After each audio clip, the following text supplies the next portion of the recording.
नमस्कार दोस्तों, डेट है आज की 21 फरवरी 2022 और स्वागत है आपका एटोरियल डिस्कशन में। 4 इश्यूज आज हम डिस्कस करेंगे। सबसे पहले टेक्नोलॉजी की सहायता से मल्टीलिंगुअल लर्निंग को प्रमोट करना, दूसरे नंबर पे एंटी माइक्रोबियल रेसिस्टेंस, तीसरे नंबर पे यूनिफॉर्म टैरिफ पॉलिसी और चौथे नंबर पे हमारे देश में रेगुलेटर्स अच्छे से काम नहीं कर रहे हैं जैसे एनएससी और सेबी। डिस्कशन स्टार्ट करने से पहले कोट देख लीजिए, डॉक्टर राजेंद्र प्रसाद ने ये बात बोली थी, हमारा जो संविधान है वो देखो एक मशीन की तरह है। मशीन जो अपने आप में आपको पता है लाइफलेस होती है, लेकिन मशीन लाइफ एक्वायर करती है उस पर्सन से जो उसे कंट्रोल करता है, जो उसे ऑपरेट करता है।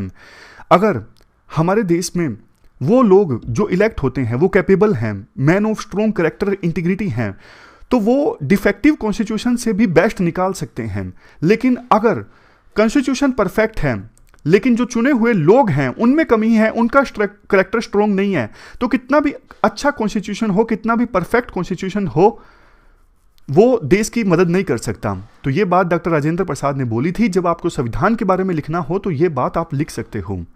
क्वेश्चन ये है, discuss why anti microbial resistance is a silent pandemic of the coming future. आने वाले फ्यूचर की साइलेंट महामारी है एंटी माइक्रोबियल रेसिस्टेंस। एक्सप्लेन करना है क्यों जो एंटी माइक्रोबियल रेसिस्टेंस ग्रो हो रहा है, इसके कारण क्या हैं, आपको ये एक्सप्लेन करना है। चलिए डिस्कशन स्टार्ट करते हैं। फर्स्ट इंपोर्टेंट आर्टिकल, टेक्नोलॉजी की सहायता से मल्टीलिंगुअल लर्निंग को प्रमोट करने से संबंधित है। आप जीएस पेपर सेकंड के इस टॉपिक से आर्टिकल को रिलेट कर सकते हो। जब देखो कोई पर्सन अपनी मदर टंग लैंग्वेज में अपने आप को एक्सप्रेस करता है ना, तो ये उसकी कल्चरल आइडेंटिटी का कोर पार्ट है। जैसे कोई तमिल पर्सन है, वो तमिल लैंग्वेज में अपने आप को एक्सप्रेस करता है, ये उसकी कल्चरल आइडेंटिटी का बिल्कुल कोर पार्ट है। सदियों से भारत जो है वो सैकड़ों लैंग्वेजेस और हजारों बोलियों का घर रहा है। हमारा देश कल्चरल और लिंग्विस्टिक डाइवर्सिटी के मामले में काफ़ी ज़्यादा धनी है। इवन ये जो लिंग्विस्टिक डाइवर्सिटी है ना, मतलब इतनी सारी लैंग्वेजेस इंडिया में बोली जाती हैं, ये देखो हमारी सिविलाइजेशन को और ज़्यादा महान बनाती है। इसके साथ साथ हमारी एंशिएंट सिविलाइजेशन की आधारशिला भी रखी जाती है इसी लिंग्विस्टिक डाइवर्सिटी के द्वारा। इसके बाद देखो कुछ लाइन्स और भी हैं मदर टंग लैंग्वेजेस की इंपॉर्टेंस के बारे में। यूनेस्को के डायरेक्टर जनरल कोइचिरो मात्सुरा ने कहा था, देखो जो लैंग्वेजेस हम हमारी मदर से सीखते हैं ना, उन लैंग्वेजेस में हमारे इनर मोस्ट थॉट्स, बिल्कुल दिल के अंदर वाले जो थॉट्स हैं ना, वो निवास करते हैं। उन्होंने ये भी कहा था, जैसे देखो हर एक ह्यूमन बीइंग यूनिक है, उसी प्रकार से हर एक जो लैंग्वेज है वो यूनिक है, उसे रिप्लेस नहीं किया जा सकता दूसरी लैंग्वेजेस से। लैंग्वेज एक प्रकार से ब्रिज का काम करते हैं विभिन्न कल्चर्स के बीच, और सिविलाइजेशनल कंटिन्यूटी को भी मेंटेन करके रखती है लैंग्वेजेस। जैसे देखो कोई कन्नड़ माता पिता हैं, वो अपने बच्चों को कन्नड़ में सिखाएंगे, फिर उसके बाद अपने बच्चों को कन्नड़ में सिखाएंगे, तभी तो सिविलाइजेशन जो है उसकी कंटिन्यूटी मेंटेन हो रही है ना। अगर माँ बाप कन्नड़ के बजाय इंग्लिश में सिखाने लगे अपने बच्चों को, तो धीरे धीरे तो हमारी जो सिविलाइजेशन है वो लुप्त हो जाएगी। इंग्लिश में सिखा रहे हैं मतलब वेस्टर्न कल्चर, वेस्टर्न सिविलाइजेशन का इन्फ्लुएंस बढ़ता जाएगा हमारे ऊपर। यही बात राइटर बोलते हैं, यानी हमारे उपराष्ट्रपति, वो बोलते हैं ग्लोबलाइजेशन और वेस्टर्नाइजेशन के कारण ना सिर्फ देखो हमारी ग्रोथ पर इम्पैक्ट पड़ा है, बल्कि इतनी सारी जो बोलियां बोली जाती हैं ना हमारे देश में, वो भी धीरे धीरे लुप्त हो रही हैं। तो आज का जो दिन है ना 21 फरवरी, ये है इंटरनेशनल मदर लैंग्वेजेस डे। इस डे को 21 फरवरी को ऑब्जर्व करने का मकसद देखो सिंपल है, लोगों में मदर टंग लैंग्वेजेस के बारे में अवेयरनेस फैलाई जा सके और इन लैंग्वेजेस को प्रोटेक्ट किया जा सके। मदर टंग लैंग्वेज मतलब वो लैंग्वेज जिस लैंग्वेज में मदर ने आपको सिखाया है। यूनेस्को देखो काफ़ी समय से प्रयास कर रहा है, यूनेस्को को जो मेंबर कंट्रीज हैं उनकी कल्चरल और लिंग्विस्टिक डाइवर्सिटी को प्रोटेक्ट किया जा सके। करंट स्टेटस अगर देखें यूएन एजेंसी के अनुसार, एटलीस्ट जितनी लैंग्वेजेस वर्ल्ड में बोली जाती हैं 6000 के आसपास है, इनमें से 43% जो लैंग्वेज है ना आज के समय में इंडेंजर्ड हैं। तो ये तो बहुत ही ज़्यादा अलार्मिंग फिगर है। इस बार की थीम क्या है international mother tongue language day की? Using technology for multilingual learning challenges and opportunities. ये जो थीम है ना वो आज के समय में काफ़ी ज़्यादा रेलेवेंट है। थीम का मतलब ये है डिस्कस करना कैसे टेक्नोलॉजी एक भूमिका निभा सकता है मल्टीलिंगुअल एजुकेशन को प्रमोट करने में। सेंट्रल आइडिया ये है टेक्नोलॉजी का इस्तेमाल करना मदर टंग लैंग्वेजेस में लर्निंग को सपोर्ट करने के लिए। जैसे देखो, अगर कोई एक ऐसा सॉफ्टवेयर है जिसकी सहायता से इंग्लिश कंटेंट को हम कन्नड़ में, तमिल में, मराठी में कन्वर्ट कर सकते हैं तो कितना अच्छा हो। यही सब ध्यान में रखते हुए इस बार की थीम रखी गई है, using technology for multilingual learning challenges and opportunities. इसके अलावा देखो, टेक्नोलॉजी नए नए टूल्स प्रोवाइड कर सकती है जिसकी सहायता से लिंग्विस्टिक डाइवर्सिटी को प्रोटेक्ट किया जा सकता है, उनको स्प्रेड किया जा सकता है, उनको एनालाइज किया जा सकता है। बहुत सारी लैंग्वेजेस तो अभी जैसे ओरल फॉर्म में है सिर्फ, लेकिन उनको डिजिटल फॉर्म में भी प्रोटेक्ट किया जा सकता है टेक्नोलॉजी के नए नए टूल्स की सहायता से। ग्लोबली देखो, टेक्नोलॉजी का जो रोल है कोविड-19 की महामारी के बाद एकदम से बढ़ गया। जैसे ही लॉकडाउन्स लगे, एजुकेटर्स और लर्नर्स ऑनलाइन मीडियम्स की सहायता से सीखने लगे, लेकिन नए नए चैलेंजेस भी सामने आए। जैसे देखो, इंटरनेट एक्सेस, मटेरियल से अडेप्ट करना, कंटेंट इन डाइवर्स लैंग्वेजेस, ये रियल चैलेंजेस हैं। वैसे तो देखो, वेरियस स्टेट गवर्नमेंट्स और सेंट्रल गवर्नमेंट इंपॉर्टेंट स्टेप्स ले रही हैं डिजिटल लर्निंग को प्रमोट करने के लिए, लेकिन ये सभी स्टेक होल्डर्स की रिस्पॉन्सिबिलिटी बनती है किसी प्रकार का कोई डिजिटल डिवाइड ना हो। ऐसा ना हो कि कुछ सेक्शंस तो डिजिटल लर्निंग को एक्सेस कर सकें और कुछ सेक्शंस वंचित हो जाएं। अब कुछ ऐसे स्टेप्स की बात करते हैं जो सरकार ने लिए हैं अपनी मदर टंग लैंग्वेज में, या फिर यूं कहें मल्टीलिंगुअल लैंग्वेजेस में लर्निंग को प्रमोट करने के लिए। नेशनल एजुकेशन पॉलिसी 2020 कहती है कि छोटे बच्चों का जो मीडियम ऑफ इंस्ट्रक्शन है, कम से कम 5वीं क्लास तक के बच्चों का जो मीडियम ऑफ इंस्ट्रक्शन है वो उन बच्चों की मदर टंग लैंग्वेज होनी चाहिए। ऐसा एनकरेज किया जाता है नेशनल एजुकेशन पॉलिसी 2020 में। और अगर 8वीं क्लास तक या फिर उससे भी ज़्यादा ऐसा होता है तो और भी ज़्यादा अच्छा है।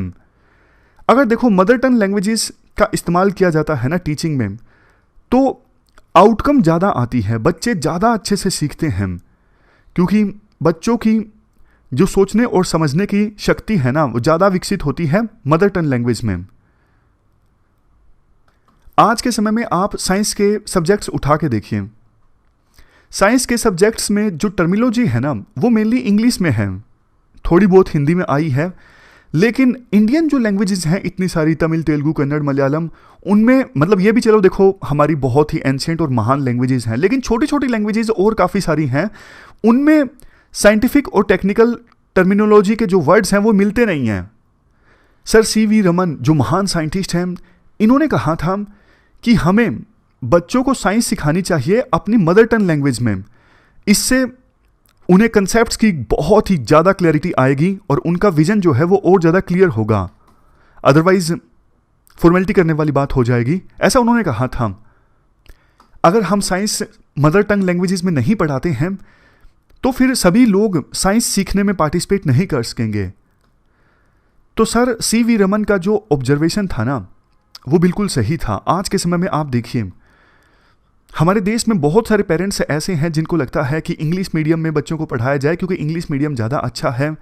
तो ये जो सोच है ना कि जो लोकल लैंग्वेजेस हैं उनमें पढ़ाई ख़राब है और इंग्लिश लैंग्वेजेस में पढ़ाई जो है अच्छी है, बच्चा ज़्यादा अच्छा परफॉर्म करेगा, एक्चुअली इस सोच के लिए हम ही जिम्मेदार हैं, क्योंकि लोकल लैंग्वेजेस में कंटेंट ही नहीं होता।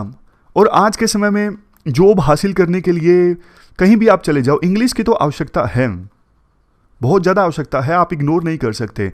लेकिन देखो, इसका मतलब ये नहीं है कि आप जो लोकल लैंग्वेजेस हैं उनको आप बुरा मानो।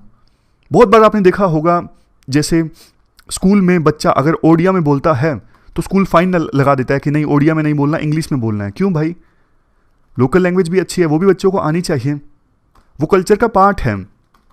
इंग्लिश ज़रूरी है, लेकिन ऐसा नहीं कि इंग्लिश को ही आप प्रायोरिटी दो और लोकल लैंग्वेजेस को इग्नोर कर दो।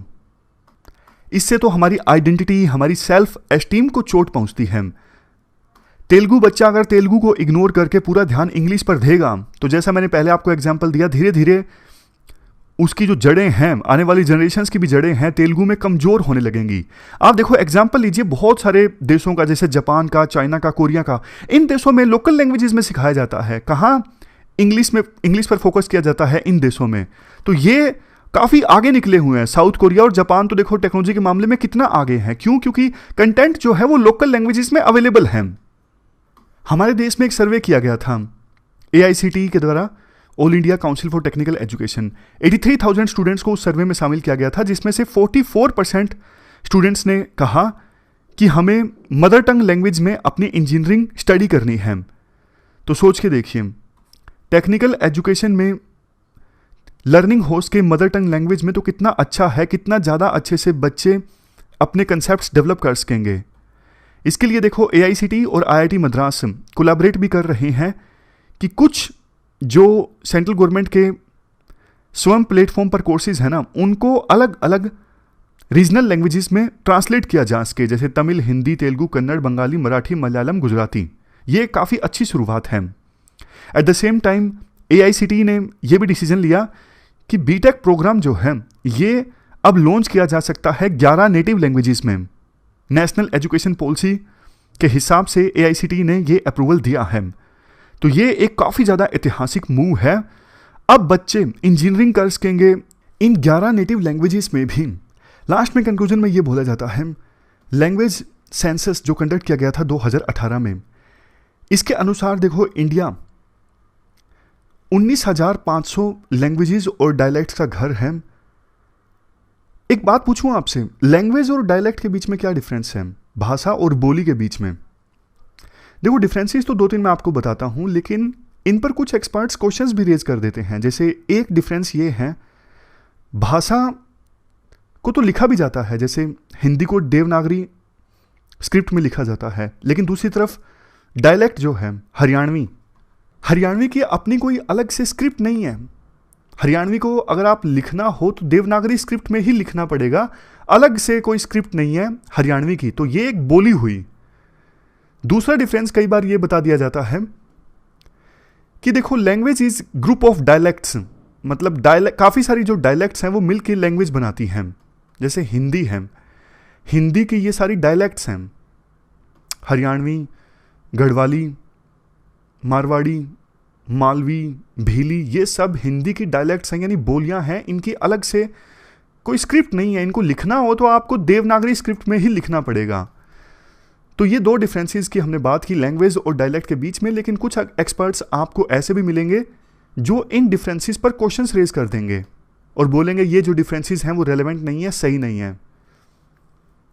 खैर लास्ट में ये बोला जाता है, देखो हमारी कोलेक्टिव रिस्पॉन्सिबिलिटी बनती है कि हम 196 इंडियन लैंग्वेजेस जो इंडेंजर्ड कैटेगरी में आती हैं उनको रिवाइव करें, उनको रिवाइटलाइज करें।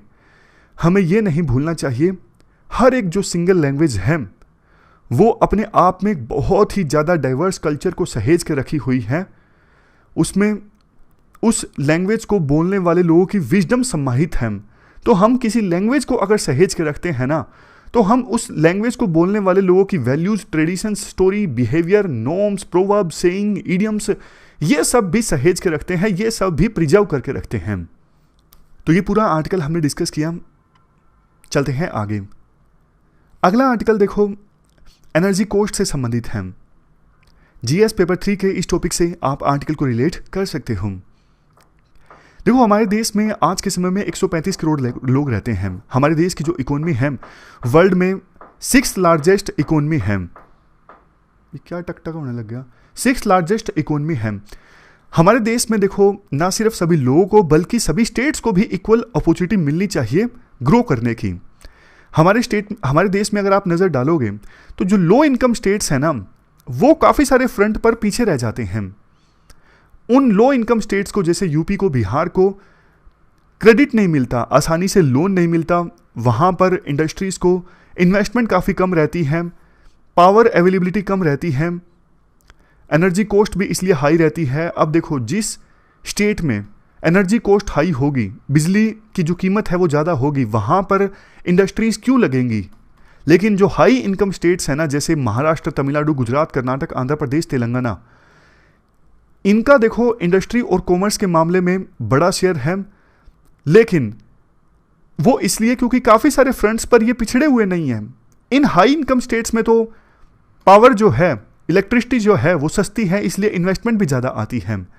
एक अनुमान के अनुसार जो ये 6 राज्य हैं ना जिनकी अभी हमने बात की, ये देश की फैक्ट्रीज में 56.4% कंट्रीब्यूट करते हैं, यानी देश की 56.4% फैक्ट्रीज तो इन्हीं 6 राज्यों में हैं, जबकि पॉपुलेशन में इनका शेयर सिर्फ 32.3% है। तो एक रीजन ये भी है यहां पे ज्यादा फैक्ट्रीज होने का, क्योंकि इन राज्यों में जो फैक्ट्री ओनर्स है ना उनको क्रेडिट आसानी से मिलता है, फाइनेंसिंग जो सर्विसेज है ना वो इजीली अवेलेबल हैं। जबकि इन 6 लो इनकम स्टेट्स में बिहार, झारखंड, यूपी, एमपी, उड़ीसा, राजस्थान, यहां पे टोटल हमारे देश में जितना इंस्टीट्यूशनल क्रेडिट दिया जाता है ना, इंस्टीट्यूशनल क्रेडिट मतलब चाहे वो बैंक हो या फिर नॉन बैंकिंग फाइनेंशियल कंपनीज हो, जो भी एक इंस्टीट्यूशंस क्रेडिट देते हैं ना, उनमें से इन 6 राज्यों को क्रेडिट मिलता है सिर्फ 15%। और इन राज्यों में जबकि पॉपुलेशन रहती है पूरे देश की पॉपुलेशन का 43%, इंडस्ट्रियल क्रेडिट मिलता है सिर्फ 5%। जबकि इन राज्यों में जो लोग अपनी सेविंग रखते हैं ना बैंक्स में, उस सेविंग का इन राज्यों को सिर्फ 50% क्रेडिट मिलता है, यानी लोन मिलता है। एक और एग्जांपल देखिए, आत्मनिर्भर पैकेज लॉन्च किया था सरकार ने 20 लाख करोड़ का। इसमें से देखो इंडस्ट्री में हाईएस्ट शेयर किसको गया? हाई इनकम स्टेट्स को। इसके बाद देखो आर्टिकल में स्पेसिफिकली बात की जाती है पावर की, यानी इलेक्ट्रिसिटी की। क्या पावर भी एक रोल प्ले करता है इन्वेस्टमेंट को अट्रैक्ट करने में? जी हाँ, बिल्कुल करता है। जिस राज्य में पावर ज़्यादा सस्ती होगी, इलेक्ट्रिसिटी सस्ती होगी, तो जाहिर तौर पर जो इन्वेस्टर है वहाँ पे अपना पैसा इन्वेस्ट करना चाहेंगे। उन्हें लगेगा कि यहाँ पर ऑपरेशंस चलाना ज़्यादा सस्ता है, प्रॉफिट ज़्यादा सिक्योर किया जा सकता है। बट देखो एनर्जी इंडिया आउटलुक 2021 की रिपोर्ट के अनुसार इलेक्ट्रिसिटी के जो प्राइसेस हैं ना वो वेरी करते हैं अलग अलग स्टेट्स में। क्यों वेरी करते हैं? अब देखो कोई राज्य ऐसा होगा जो इलेक्ट्रिसिटी के बिल पर ज़्यादा टैक्स लगाता है, कोई राज्य ऐसा हो सकता है जो इलेक्ट्रिसिटी के बिल पर कम टैक्स लगाता है, समझ गए? कोई 10% लगाता है, कोई 5% लगाता है। कोई राज्य ऐसा हो सकता है जो इलेक्ट्रिसिटी के बिल पर ज़्यादा सब्सिडी देता है, फॉर एग्जाम्पल 200 यूनिट तो फ्री हैं आपकी। कोई राज्य ऐसा हो सकता है जो इलेक्ट्रिसिटी पर सब्सिडी बिल्कुल नहीं देता। और कहीं कहीं पर इलेक्ट्रिसिटी के दाम भी इस प्रकार से वेरी करते हैं, किसी को इलेक्ट्रिसिटी किसी राज्य को सस्ती मिलती है 4 रुपये रेट के हिसाब से, किसी राज्य को इलेक्ट्रिसिटी 2 रुपये के हिसाब से मिलती है, तो फिर उसी हिसाब से वो कंज्यूमर्स को बेचते हैं। तो कहने का मतलब है इलेक्ट्रिसिटी के जो दाम हैं पूरे देश में सभी राज्यों में सेम नहीं है, वो वेरी करते हैं। कैसे इस जो डिफरेंट प्राइसिंग है अलग अलग राज्यों में, कैसे इस चीज़ को ख़त्म किया जा सकता है? देखो सबसे पहले तो ये किया जा सकता है, आप ना सभी रीजनल इलेक्ट्रिसिटी ग्रिड्स को सिंक्रोनाइज कर दो। तो फिर क्या हो जाएगा, एक ग्रिड से दूसरे ग्रिड में एनर्जी ट्रांसफर करना आसान हो जाएगा। हम one nation one grid one frequency के आइडिया पर आगे बढ़ेंगे अगर ऐसा होता है। वैसे मुझको यहाँ पे एक डाउट आ रहा है, शायद आपको भी आया होगा। हमारे देश में जो वेरियस रीजनल ग्रिड्स हैं वो तो ऑलरेडी आपस में कनेक्टेड है ना, पहले ही हो ही चुके हैं। तो फिर राइटर रीजनल ग्रिड्स को सिंक्रोनाइज करने की बात क्यों बोल रहे हैं? खैर आगे देखते हैं वो क्या बोलना चाहते हैं। इसके बाद राइटर ये बोलते हैं one nation one grid one frequency के साथ अगर वन टैरिफ पॉलिसी को विभिन्न राज्यों में अपनाया जाता है ना, तो फिर फायदा इसका ये होगा, हमारे देश में इलेक्ट्रिसिटी की खरीद फरोख्त की एक बहुत ही बढ़िया वाइब्रेंट मार्केट इमर्ज होकर आएगी। यानी पावर की जो ट्रेडिंग है वो ज़्यादा अच्छे से होगी, ज़्यादा ईजिली होगी, वो ज़्यादा होगी। इस पॉलिसी के बिना दिक्कत देखो ये आती है, जैसा मैंने आपको बताया, कुछ राज्यों को इलेक्ट्रिसिटी महंगी मिलती है। अब जाहिर तौर पर देखो जैसे हिमाचल प्रदेश, उत्तराखंड जैसे राज्य हैं, वहाँ पे हाइड्रो पावर का पोटेंशियल काफ़ी ज़्यादा है। तो इन राज्यों में बड़े बड़े हाइड्रो पावर के प्रोजेक्ट्स हैं, तो इन राज्यों को जो इलेक्ट्रिसिटी मिलेगी वो तो सस्ती मिलेगी ना। अब कोई एक ऐसा राज्य है जहाँ पे इलेक्ट्रिसिटी का प्रोडक्शन ज़्यादा नहीं हो रहा है, तो उस राज्य को दूसरे राज्यों से इलेक्ट्रिसिटी परचेज करनी पड़ रही है, तो उसको महंगा पड़ेगा। अगर वो राज्य थोड़ा दूर है, रिमोट है, तो और भी ज़्यादा दिक्कत है। तो उसको अपने कंज्यूमर्स को ज़्यादा सब्सिडी देनी पड़ेगी इलेक्ट्रिसिटी को सस्ता रखने के लिए। तो इसलिए one nation one grid one frequency one price के मॉडल पर अब हमें आगे बढ़ना चाहिए। मतलब यहाँ पे एक और जुड़ गया है एलिमेंट, वन प्राइस, प्राइस भी सेम होना चाहिए, हाई इनकम स्टेट में भी, लो इनकम स्टेट्स में भी। नेक्स्ट राइटर सजेशन ये देते हैं, अभी देखो इलेक्ट्रिसिटी के ऊपर जो टैक्स लगता है ना, जो ड्यूटी लगती है, वो जीएसटी के अंतर्गत नहीं आती है। हर एक राज्य में इलेक्ट्रिसिटी के ऊपर लगने वाली ड्यूटी अलग अलग है। राइटर सजेस्ट करते हैं इसे आप जीएसटी के अंदर ले आओ। अब कुछ एक्सपर्ट्स बोलेंगे अरे भैया जीएसटी के अंदर ले आएंगे तो फिर रेवेन्यू को शेयर करना पड़ेगा सेंट्रल गवर्नमेंट के साथ में, क्योंकि जीएसटी जब लगता है तो दोनों चीज़ें होती है ना, सीजीएसटी और एसजीएसटी। तो राइटर कहते हैं नहीं, ऐसा मत करो, इसके ऊपर इलेक्ट्रिसिटी बिल के ऊपर आप जीएसटी तो लगाओ, लेकिन जो रेवेन्यू प्राप्त हो ना जीएसटी लगाने से, वो उसमें सारा जो पैसा होना वो एसजीएसटी का हो, सीजीएसटी का ना हो, क्योंकि अभी भी ये पैसा सेंट्रल गवर्नमेंट को तो मिलता नहीं है। अलग अलग राज्यों में इलेक्ट्रिसिटी के बिल के ऊपर वो खुद ही अपने हिसाब से टैक्स लगाते हैं। तो जीएसटी लगे तो जो रेवेन्यू प्राप्त हो उसमें सारा पैसा एसजीएसटी में जाए, स्टेट जीएसटी में जाए, ना कि सीजीएसटी में। और फिर बाकी जो राज्य हैं ना, अपने अपने ये जो रेवेन्यू है टोटल उसे डिवाइड कर लें अपने हिसाब से। इसके बाद राइटर कहते हैं central electricity authority ministry of power के अनुसार 2020-21 में 6 राज्यों ने हमारे देश में इंस्टॉल्ड पावर कैपेसिटी का 50% इस्तेमाल किया, जबकि इन 6 राज्यों की पॉपुलेशन जो है अपने देश की टोटल पॉपुलेशन का सिर्फ 32% है। और जो पिछड़े हुए 6 राज्य हैं ना, उन्होंने देश की टोटल इंस्टॉल्ड कैपेसिटी का सिर्फ 25% पावर यूज किया, और इन 6 पिछड़े हुए राज्यों की जो पॉपुलेशन है ना 43% है पूरे देश की पॉपुलेशन का। तो लास्ट में राइटर यही बात दोहराते हैं, पावर के जो दाम हैं सभी राज्यों में सेम होने चाहिए, ताकि लो इनकम स्टेट्स में भी इन्वेस्टमेंट आ सके, वहाँ पे भी फैक्ट्रीज बन सकें, चालू हो सकें। इसके लिए 2 चीज़ें आपको करनी होंगी, यूनिफॉर्म एनर्जी टैरिफ और inclusion of electricity duty under the ambit of GST.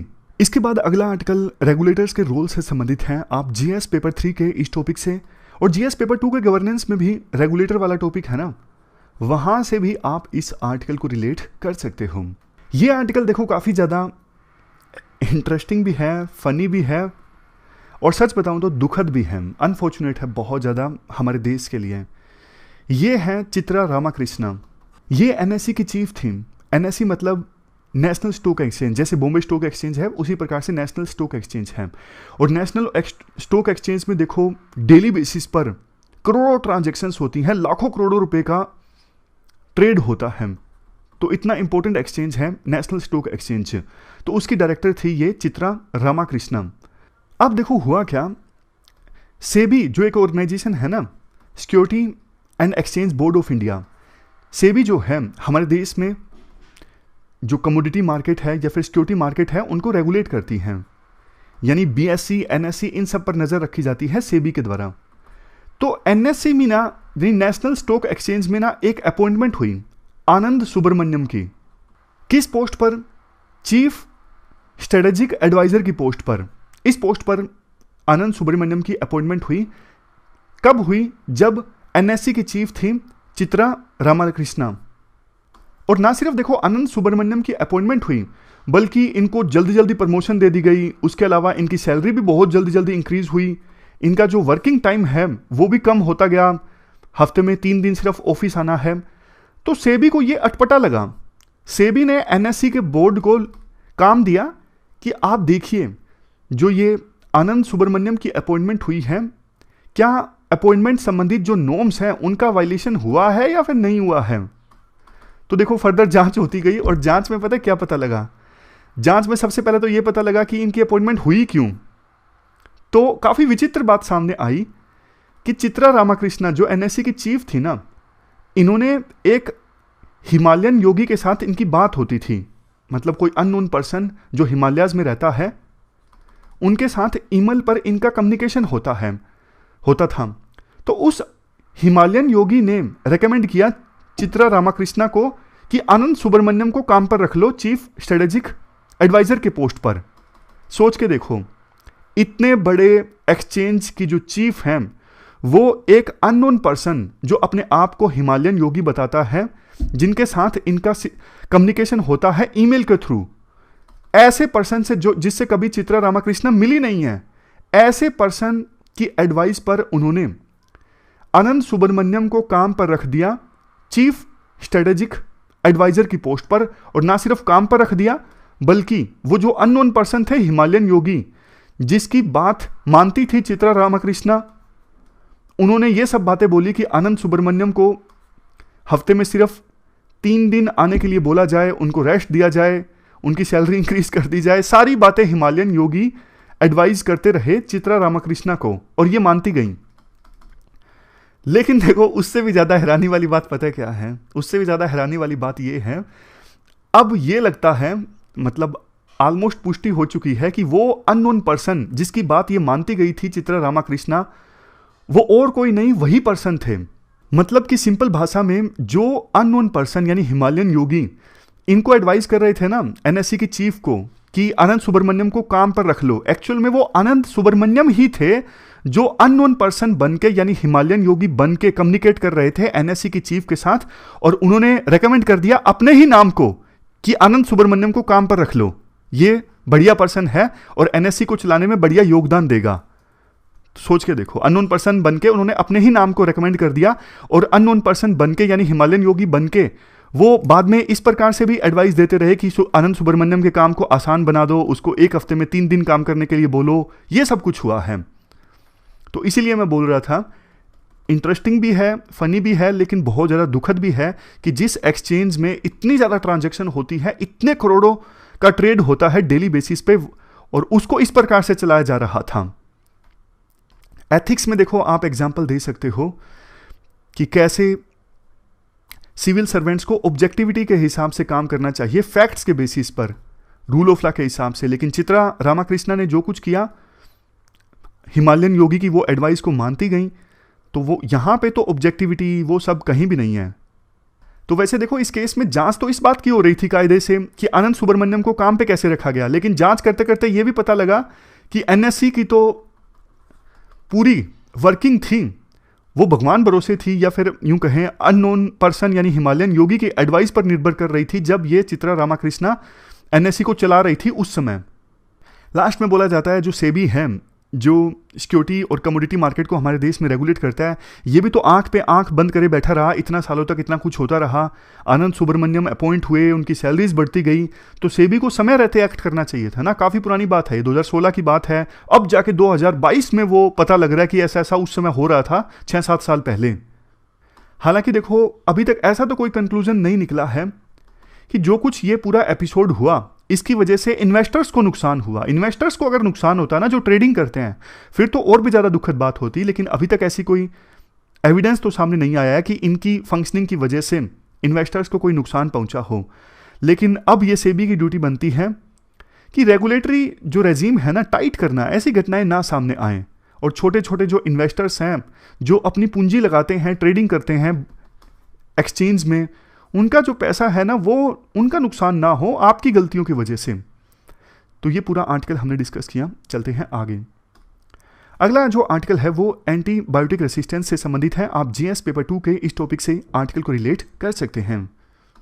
Context क्या है? कंटेक्स्ट देखो ये है, हाल ही में लैंसेट की global burden of bacterial antimicrobial resistance पर रिपोर्ट आई, जिसमें यह कहा गया कि कोविड-19 के समय, नहीं कोविड-19 से पहले, कोविड-19 तो 2022 में आया था ना, 2019 में 4.95 मिलियन लोगों की डेथ हो गई।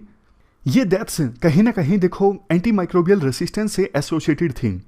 तो अब समय आ चुका है कि इस प्रॉब्लम को ज़्यादा सीरियसनेस से निपटा जाए। हम बेसिक्स के साथ इस इशू को डिस्कस करना स्टार्ट करते हैं। मतलब क्या है एंटीबायोटिक रेसिस्टेंस का?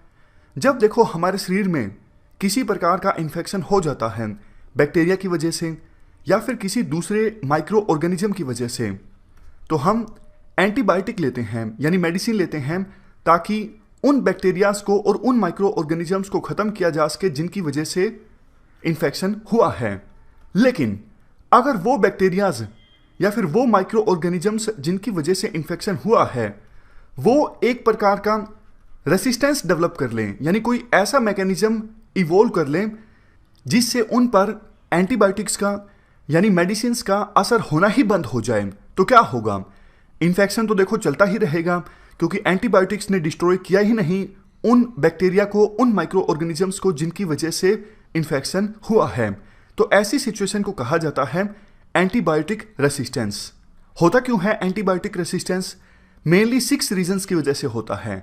सबसे पहले है ओवर यूज ऑफ एंटीबायोटिक्स, यानी उन मेडिसिन का ओवर यूज जिनका इस्तेमाल किया जाता है हमारे शरीर में हार्मफुल बैक्टीरियाज को डिस्ट्रॉय करने के लिए। दूसरा, पेशेंट्स काफ़ी बार एंटीबायोटिक्स के कोर्स को पूरा नहीं करते, बीच में छोड़ देते हैं, तो इसकी वजह से भी एंटीबायोटिक रेसिस्टेंस डेवलप हो जाता है। तीसरा, आजकल देखो लाइव स्टॉक्स के लिए और इवन फिशेस के लिए, मछलियों के लिए भी एंटीबायोटिक्स का इस्तेमाल बहुत ज़्यादा होने लगा है। और एक बार अगर एनिमल्स में और फिशेस में एंटीबायोटिक्स रेसिस्टेंस डेवलप हो जाता है तो वो drug resistant bacteria human beings में भी एंटर कर सकता है, फिजिकल कॉन्टैक्ट की सहायता से, या फिर मछलियों को, एनिमल्स को खाने के लिए भी ह्यूमन बींग्स यूज़ करते हैं। तो वो drug resistant bacteria human beings में एंटर कर जाता है और ह्यूमन बींग्स में एंटीबायोटिक रेसिस्टेंस को डेवलप कर देता है।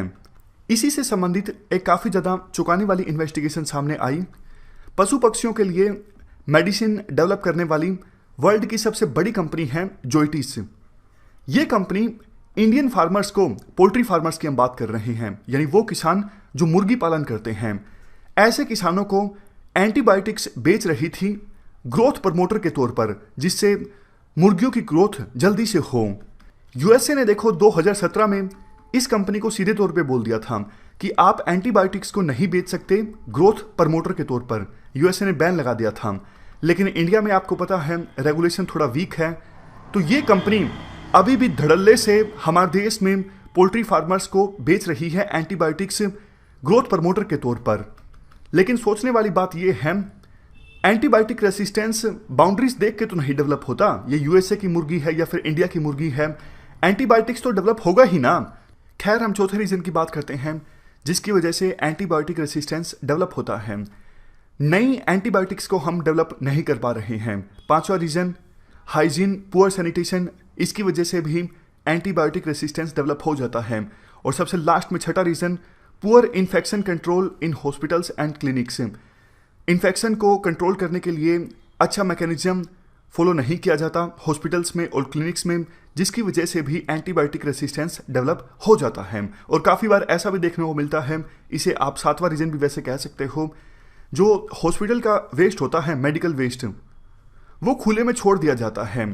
खुले में छोड़ने से भी ड्रग रेसिस्टेंट जो बैक्टीरियाज हैं वो इन्वायरमेंट में आते हैं खुले में, और खुले से फिर ह्यूमन बींग्स में एंटर कर जाते हैं। तो ये 7 रीजंस आप लिख सकते हो अगर यूपीएससी पूछती है एंटीबायोटिक रेसिस्टेंस होता क्यों है। अब कुछ सजेशंस दिए जाते हैं WHO के द्वारा, यानी वर्ल्ड हेल्थ ऑर्गेनाइजेशन के द्वारा, कैसे एंटीबायोटिक रेसिस्टेंस को डेवलप होने से रोका जा सकता है। हेल्थ वर्कर्स के लिए अलग से सजेशंस हैं, इंडिविजुअल्स के लिए अलग से हैं, और विभिन्न देशों की गवर्नमेंट्स के लिए अलग से हैं। पहले बात करते हैं हेल्थ वर्कर्स के लिए क्या सजेशन हैं। देखो, इन्फेक्शन को रोकने के लिए इन्वायरमेंट को क्लीन रखा जाए, और जो पेशेंट्स हैं उनके हाथ बार बार धुलवाए जाएं, उनको एनकरेज किया जाए। वैक्सीनेशन जो दी जाने वाली है पेशेंट्स को वो अप टू डेट हो। ऐसा नहीं कि एक बार मेडिसिन दी गई बाद में भूल गया हेल्थ वर्कर, नहीं, ऐसा नहीं होना चाहिए। और एंटीबायोटिक्स को अगर देने की आवश्यकता होती है पेशेंट को, तो टेस्ट किया जाए कंफर्म करने के लिए कि वास्तव में पेशेंट को एंटीबायोटिक्स देनी चाहिए या फिर नहीं।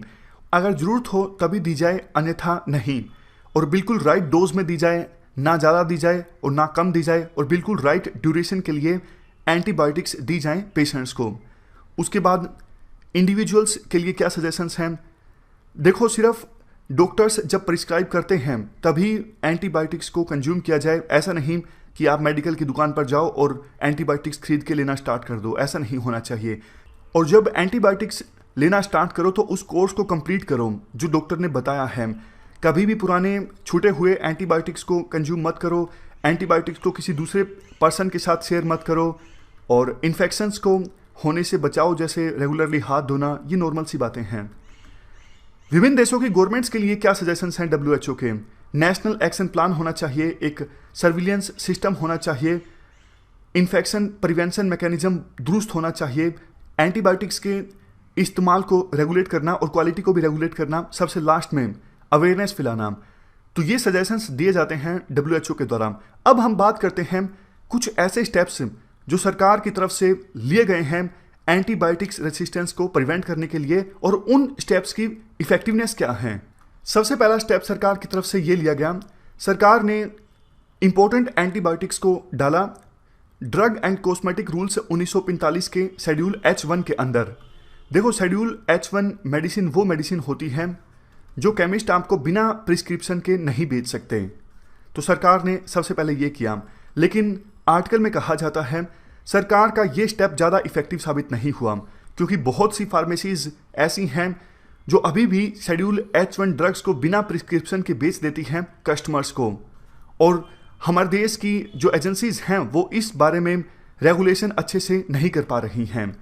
दूसरा, 2017 के अपने नेशनल एक्शन प्लान में सरकार की तरफ से कहा गया था, देखो हम इस बात पे रिस्ट्रिक्शन लगाएंगे एंटीबायोटिक्स का इस्तेमाल एनिमल्स के लिए एज ए ग्रोथ प्रमोटर ना हो, लेकिन इस फ्रंट पर अभी तक कुछ भी नहीं हुआ है। 2017 के नेशनल एक्शन प्लान में सरकार की तरफ से ये बोला गया था कि फार्मास्यूटिकल फर्म्स के द्वारा एंटीबायोटिक्स को खुले में ना छोड़ा जाए, इसके लिए भी हम प्रॉपर स्टैंडर्ड्स डिफाइन करेंगे, लेकिन ऐसा कुछ नहीं हुआ है। हैदराबाद में जो फार्मास्यूटिकल इंडस्ट्री है वो मैसिव अमाउंट में एंटीबायोटिक्स को बहा देती है लोकल लेक्स में, रिवर्स में, सीवर्स में, लेकिन सरकार की तरफ से कोई रेगुलेशन नहीं है।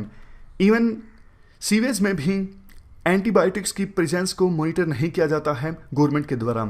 तो ये सब कुछ स्टेप्स हैं और उनकी इफेक्टिवनेस हमने डिस्कस की। कंक्लूजन में ये कहा जा सकता है, देखो अब तो सरकार को जागना होगा, क्योंकि एंटीबायोटिक्स का मिसयूज अब बहुत ज़्यादा तेज़ गति से होने लगा है। 2013 के एक डेटा के अनुसार हर साल 58,000 न्यू बोर्न्स यानी नए पैदा हुए बच्चों की डेथ हो जाती है सेप्सिस की वजह से। सेप्सिस देखो एक ऐसा डिजीज़ है जब एंटीबायोटिक्स को लिया जाता है शरीर में, तो उस समय एंटीबायोटिक्स की वजह से जलन होने लगती है पूरे शरीर में, और वो जलन इतनी ज़्यादा होती है जिसकी वजह से शरीर के कई सारे ऑर्गन्स काम करना बंद कर देते हैं और इससे पर्सन की डेथ भी हो जाती है। तो सेप्सिस की वजह से हर साल 58,000 न्यू बोर्न्स मर जाते हैं। इसीलिए सरकार को एक्शन लेना होगा, क्योंकि अभी एक्शन नहीं लिया तो बाद में पछताने के सिवाय कुछ नहीं बचेगा। अब लास्ट में देखो, आज के आर्टिकल में कुछ इंपॉर्टेंट जो पॉइंट्स रह गए हैं उनको भी एक्सट्रैक्ट कर लेते हैं। आज के आर्टिकल में राइटर के द्वारा कहा जाता है, अभी फिलहाल हर साल 7 लाख लोगों की डेथ हो जाती है एंटी माइक्रोबियल रेसिस्टेंस की वजह से, और अगर ही अर्जेंट एक्शन नहीं लिया गया इस चीज़ को एड्रेस करने के लिए तो 2050 आते आते 10 मिलियन एनुअल डेथ्स होंगी एंटी माइक्रोबियल रेसिस्टेंस की वजह से, और कॉस्ट आएगा हर साल इसकी वजह से $10 ट्रिलियन। अगर देखो जल्द ही कुछ नहीं किया गया इसको एड्रेस करने के लिए तो ना सिर्फ डेथ्स बढ़ेंगी बल्कि छोटे से छोटे रोगों का इलाज भी मुश्किल हो जाएगा। खास करके जो लीस्ट डेवलप कंट्रीज या फिर पुअर कंट्रीज हैं उन पर बुरा प्रभाव पड़ेगा। वहाँ देखो होता क्या है, इतना हेल्थ इंफ्रास्ट्रक्चर तो अच्छा नहीं होता, तो वो ये छोटी छोटी पैरासीटामोल जैसी जो दवाइयाँ हैं इनसे काम चलाते हैं, और ये दवाइयाँ तो उनके लिए वरदान हैं। लेकिन सोच के देखिए, अगर इन दवाइयों का ही असर होना बंद हो जाए तो क्या बीतेगी इन देशों पर जहाँ पे हेल्थ इंफ्रास्ट्रक्चर ऑलरेडी काफ़ी ज़्यादा पुअर हैं। तो क्या करना चाहिए, काफ़ी सारे पॉइंट्स तो देखो हम ऑलरेडी डिस्कस कर ही चुके हैं, रिवाइज कर चुके हैं, और इस आर्टिकल में भी यही मेन बातें बोली जाती हैं।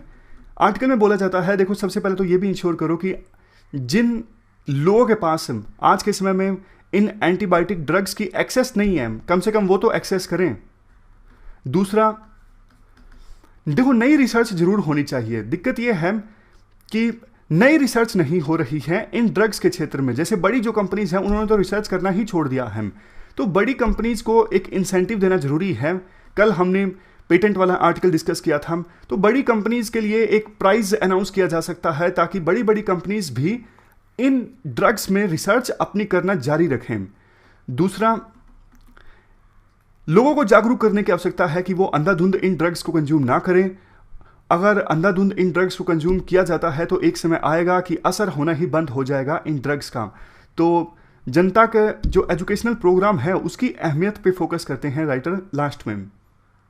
अब लास्ट में कुछ केस स्टडीज़ के बारे में बताया जाता है, जैसे यूके ने $1 बिलियन के AMR एक्शन फंड को अनाउंस किया।